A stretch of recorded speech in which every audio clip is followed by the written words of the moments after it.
Bonjour, c'est le pasteur Josué Abba. Je viens vous parler d'une chose très capitale. C'est le fait que le pasteur ou les hommes de Dieu d'aujourd'hui puissent tomber souvent trop dans l'erreur ou encore dans le péché. Je méditais sur ça et j'ai eu le temps de prier pour la même chose, la question.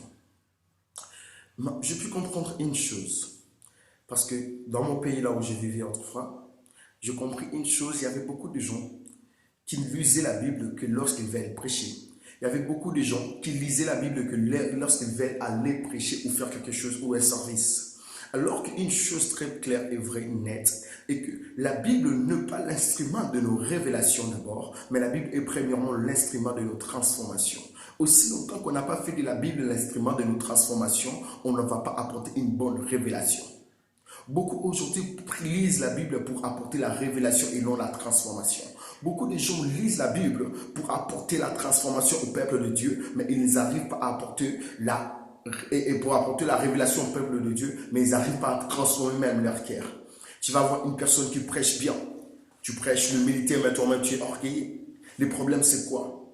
Les gens ne prennent pas le temps de lire la Bible pour que la Bible puisse transformer leur vie ou encore leur cœur. Mais les gens commencent à lire la Bible pour apporter des révélations au peuple de Dieu. Et les gens commencent à lire la Bible pour apporter des révélations aux gens. Alors que la première des choses capitales qu'il faut faire, ce n'est pas d'apporter la révélation au peuple de Dieu, ce n'est pas d'apporter une révélation aux gens, mais la première des choses à faire, c'est d'apporter une bonne révélation dans ta vie d'abord. Aussi longtemps que ta vie n'est pas transformée, tu ne pourras jamais transformer la vie de l'autre. Aussi longtemps que ta vie à toi-même n'est pas transformée, tu ne pourras jamais transformer la vie des autres en fait. Beaucoup de gens aujourd'hui sont en train de lire la Bible pour amener de révélations. Lorsqu'ils prêchent, tu sens que non, c'est un vrai prédicateur qui prêche. Il y a des gens qui prêchent l'humilité, prêchent la gloire. Aujourd'hui, nous pouvons remarquer que la plupart des gens qui prêchaient l'autrefois, en 2006, 2005, 2004, qui prêchaient l'humilité aux orgueillés de l'autrefois, mais aujourd'hui sont devenus le vrai orgueillé. Je me pose la question, c'est parce qu'ils n'étaient pas assez élevés pour que cela se manifeste et que cela se manifeste maintenant. Mais la raison est que beaucoup ne fassent pas de la Bible l'instrument de leur transformation. Ils apportent seulement la révélation au peuple de Dieu et non la transformation. La seule chose qui est très importante, ce n'est pas la révélation seulement, mais c'est la transformation. Lorsque les anges de Dieu viennent dans la vie d'une personne, ils n'apportent pas seulement la révélation, mais aussi la transformation. La Bible nous dit dans le livre de 1 Samuel 10, le verset 6, si je ne me trompe pas très bien. La Bible dit, tu rencontreras les anges venant du ciel. Tu prophétiseras avec eux. Et non seulement tu prophétiseras avec eux, mais tu seras changé à un autre homme. La révélation est venue, mais la révélation vient avec une transformation. La bonne révélation vient avec une transformation. Mais aussi longtemps que tu n'as pas pu transformer ta vie, comment tu pourras transformer la vie des autres? Beaucoup de problèmes arrivent parce que les gens n'arrivent jamais à transformer leur propre vie. Comme on dit souvent, la charité bien ordonnée commence par soi-même. Aussi longtemps que tu es en train de chercher de transformer la vie des autres ou la vie des autres, alors que ta propre vie, tu n'as jamais pu arriver à les transformer. Sache-le très bien que la Bible n'est pas l'instrument de nos révélations, mais l'instrument de nos transformations.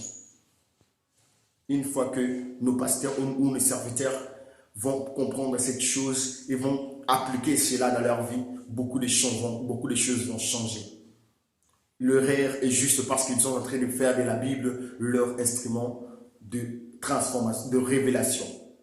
Les gens ne lisent plus la Bible couramment comme autrefois. Les gens commencent à lire la Bible s'ils veulent seulement aller prêcher.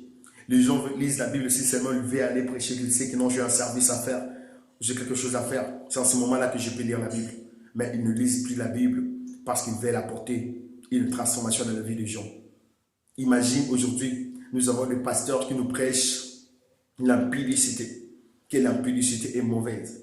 Mais c'est très étonnant de voir le même pasteur en question tomber à l'impudicité. C'est très étonnant de voir le même pasteur en question tomber dans le mal, alors qu'il nous prêche jour et jour et que nous ne puissions pas faire cela et que c'est mauvais.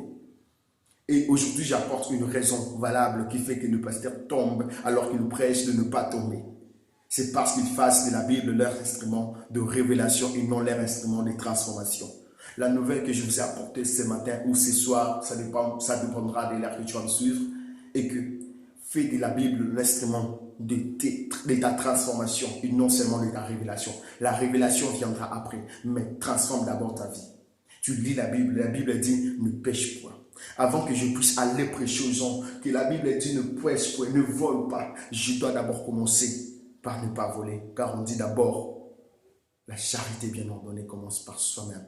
Aussi longtemps que tu n'as pas pu traiter les maladies, ou encore la maladie qui est en toi, tu ne sauras jamais traiter la maladie des autres.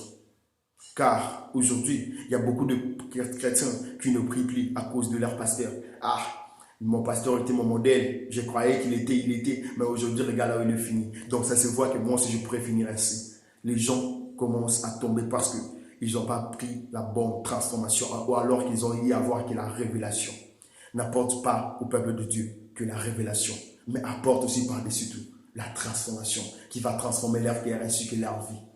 Merci beaucoup. C'était juste un petit message pour que nous puissions comprendre que la Bible ne parle seulement de nos révélations seulement, mais aussi de nos transformations.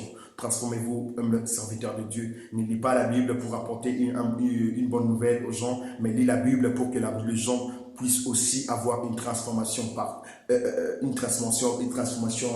très importante dans leur vie.